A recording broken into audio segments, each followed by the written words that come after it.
Alright, I've given you guys my list for the top 10 best movies and top 10 worst movies of 2022, which means 2022 is officially done with. Now I can officially look forward to the year of 2023, but before I go see any new movies in 2023, I can give you guys my final list in this little top 10 series I do every year. That is my list for the top 10 most anticipated movies of 2023. It's always fun to speculate, it's always fun to think about what's coming out later on this year, what sort of big hits we could be after. Please keep in mind as I give you this list, these are not the only movies I'm looking forward to this year. There's a lot I'm looking forward to. These are just the most that I have the most intriguing, I guess you could say. And I have absolutely no idea how these movies are going to turn out. I mean, I hope they turn out well, but they could all end up being terrible. Who knows? That's the fun of going into the year. With all that being said, let me tell you about what I'm looking forward to. Okay, starting off at number 10 is a movie that I acknowledge could suck horribly, but I can't deny I'm excited for it. The Super Mario Brothers movie. Admittedly, I'm not the biggest gamer in the world. That may shock some people because I'm so into movies, and typically the people who are into movies really love video games. I don't really love video games, I like video games, but if there's one video game franchise that I really love, it is Super Mario. And although I know most movie adaptations for video games typically end up being horrible, I feel like this could be the exception. Having seen the trailer, seeing what it's gonna look like, I think the animation looks really good. I'm actually surprisingly impressed with the voice casting. I know a lot of people think Chris Pratt is the wrong choice for Mario. I'm willing to give him the chance in this movie, but I have to say, Jack Black sounds really good as Bowser, which really surprised me. I'm excited to experience this movie, and hey, if it's good, it could open a whole new door for video game movies. Next at number 9, Ant-Man and the Wasp: Quantumania. 2022 was a relatively weak year for MCU movies, but I am hoping this is the movie that really gets the multiverse saga finally on track. The big complaint everyone's had with this new saga so far is it feels directionless, didn't really feel like Phase 4 was aiming towards anything. I feel like this is the movie that's finally going to reveal what this whole saga is behind. We are finally getting introduced to Kang the Conqueror, which I'm really excited for. We're gonna explore more of the quantum realm, a new dimension, essentially a new universe basically. But more than that, I'm really excited to see what this whole dynamic between Ant-Man and Kang is going to lead to. What's ultimately going to happen in this movie that's going to, I think, finally shake out the multiverse. A lot of people have maybe already sold their stock in the MCU. I'm not going to just yet. I feel like this is the movie that could start to turn things around for the MCU.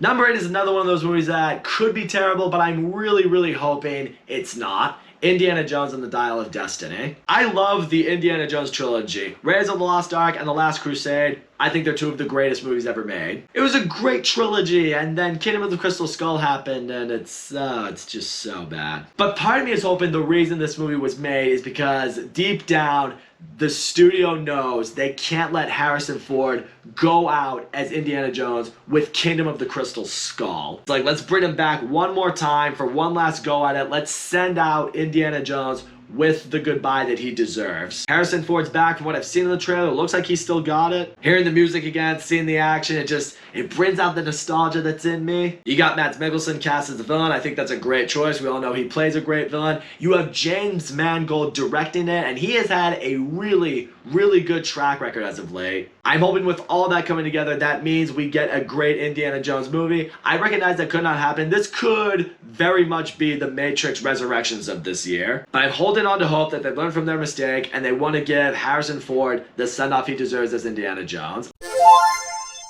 At number 7, John Wick Chapter 4. These John Wick movies are just exactly what action movies should be. They're just an awesome time. Keanu Reeves is John Wick, Baba Yaga, the Boogeyman, the greatest hitman in movie history. This is just a role he was born to play. It was the comeback role to rejuvenate his career, and he's so good in these. I have loved seeing this world. I love seeing essentially what the ending for the third movie was going to lead to, which is what this movie is going to be. I feel like that means we'll see a lot more of Keanu and Lawrence Fishburne teaming up again. It could feel a lot more like The Matrix, which is not a bad thing. Point is, there's going to be a lot of guns, a lot of action, and I think it's going to be a lot of fun. The John Wick movies so far are 3 for 3. I'm really hoping they go 4 for 4. Number 6 is a movie that I would probably have higher on this list, but the problem is I'm not entirely sure if it's getting released in 2023. I mean, people are saying it is, the internet says it is, but, you know, at this rate, in this time, we have to take that with a grain of salt. But for now, let's just assume it's coming out in 2023, and that's Killers of the Flower Moon. I don't really know the plot of this movie. I think it's supposed to be some kind of like Western crime movie that's based off a book. But what's got me excited for it's simple. Martin Scorsese is directing it, and it stars Leonardo DiCaprio, Robert De Niro, Brendan Fraser, a few other people as well, but you hear those three right there, and I'm just like, I'm down. Brendan Fraser just gave the comeback performance of the century in The Whale. I'm very excited to see him back in more movies. Can't wait to see what he does here. But more so than that, you have Martin Scorsese back at the helmet directing with Leonardo DiCaprio and Robert De Niro starring in a movie together. In a Scorsese movie together. That's awesome. Like, these are Scorsese's guys. These are his boys. When he teams out with these two, you know he's making something special. And the fact that he's got both of them, this could be amazing. I mean, the last movie that Scorsese and DiCaprio did together, The Wolf of Wall Street, is one of my all-time favorite movies. It'll be really hard for this movie to hit that sort of level of great, but if it does, holy fucking shit, I'm down for that.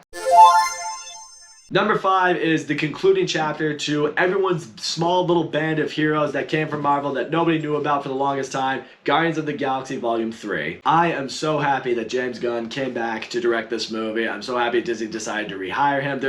We all know there's nobody who could pull off these Guardians movies but him. More so than that, now having seen the trailer for this movie, I'm sure it's gonna be funny, it's gonna be fun, but it looks like it has a lot more of an emotional tone to it. I mean, this is it. This is the last Guardians of the Galaxy movie we're ever gonna get. I don't even know if we're gonna see any of these characters ever again in the MCU. I'm willing to bet at least one member of the Guardians is probably going to die, and that's just gonna probably wipe all of us out emotionally. I'm stoked to finally see Adam Warlock in this movie. I really want to see the role Gamora's gonna have in this. I hope the Guardians of the Galaxy get the send-off that they deserve, and I hope James Gunn goes out of the MCU with a bang before he goes to take over the DC movies.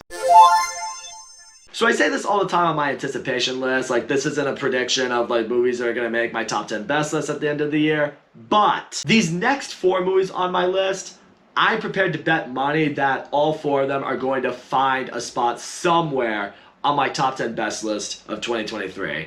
That's how confident and that is how hyped out of my mind I am for these movies. Number 4 is Mission Impossible Dead Reckoning Part 1, otherwise known as Mission Impossible 7. I think this is the 3rd year in a row I have had this movie on my anticipation list. I am hoping finally this is the year it finally gets released. But the Mission Impossible franchise, it's only gotten better and better and better as it's gone on. I started off not really a fan of it, and then like Ghost Protocol onward, I've been in love with this franchise. Tom Cruise is just the best action movie star out there. I mean, the last 2 action movies he's done, Mission Impossible Fallout and Top Gun Maverick, both unbelievable. 2 of the best I've ever seen. The trailer for this movie looks insane, and above all, this being part 1 of a 2-part Mission Impossible movie that's supposed to be Ethan Hunt's send-off for this franchise, essentially meaning Tom Cruise's final run in this franchise. You know he's putting his heart and soul into this. Like, I feel like we're gonna get a 2-part action movie that's gonna be amazing. I guess the only fear I would have is I'm hoping this being part 1 of a 2-part movie, it's not gonna feel like build up, it's not just gonna feel like setup, that we're gonna get some stuff out of it that, you know, leaves us satisfied. I've seen the trailer for this movie, it looks like there's gonna be a lot of action, it looks like there's gonna be a lot of great character arcs.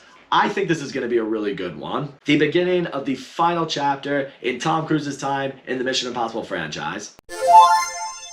Number 3 is another movie that I was highly anticipating last year. It got pushed to this year, but regardless, Spider-Man Across the Spider-Verse, how can I not look forward to that? Was originally Across the Spider-Verse Part 1, now it's just Across the Spider-Verse. They renamed the 3rd one, but regardless, I have high expectations for this movie. Spider-Man Into the Spider-Verse for me was such a surprise. I was not expecting that movie to be as good as it was. Frankly, I think even the people who were really looking forward to it weren't expecting it to be that amazing. So now the bar has been set. I feel like the animation studio behind it really believes they can make a great sequel for it. Excited to see the cast return. I'm also excited for the new people who are joining this movie. I mean, Oscar Isaac, Daniel Kaluuya. I'm excited to see more variations of Spider-Man. I mean, I love Spider-Man. Give me all the Spider-Man you can give me. Really also love the villain choice of the Spot for this movie. The ability to, you know, travel in between dimensions. I think that's perfect for a movie like this. I'm looking forward to some great animation, you know, seeing what'll look like a comic book come to life. Hoping for some great action. Hoping for some really good character arcs like the ones we got in the previous movie. Also hope the soundtrack for this one kicks ass too. I mean, the soundtrack for Into the Spider-Verse,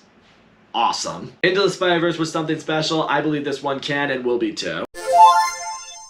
At number 2 is a movie that I think everyone on planet Earth is highly, highly anticipating. Oppenheimer. Every movie lover out there has a small handful of directors that if they're ever releasing a movie in a particular year, that movie becomes one of their most anticipated movies of said year. For me, I have 4 guys. It's Quentin Tarantino, Damien Chazelle, James Cameron, and Christopher Nolan. The other 3 aren't doing anything this year, but Christopher Nolan's back and he's brought us this beauty. A biopic about J. Robert Oppenheimer, the genius, the mind behind the atomic bomb. I think this is the perfect biopic for Christopher Nolan to do. I think we're gonna see a lot of sci-fi sort of elements in this movie. It looks like it's filmed to take place during that time. I wonder if the movie's gonna take place in black and white. I think that could be awesome. Also really excited to see Cillian Murphy finally in the lead of a Christopher Nolan movie. I mean, he's been in so many of his movies, but he's always been a supporting character, or a background kind of character. He's never gotten to be the lead role. Now he finally gets to be, and I'm going to call an early prediction right now. I have a feeling he could give an Oscar-worthy performance here. I love the rest of the cast that's rounded out in this movie. It's a really good lineup that he's got here. I think this movie is going to be insane. I think it's going to look amazing. I can't wait to see this movie in IMAX. I feel like that's going to be a real experience. Christopher Nolan has such an amazing track record going for himself, and I really feel like a movie like this is going to just blow everyone's mind.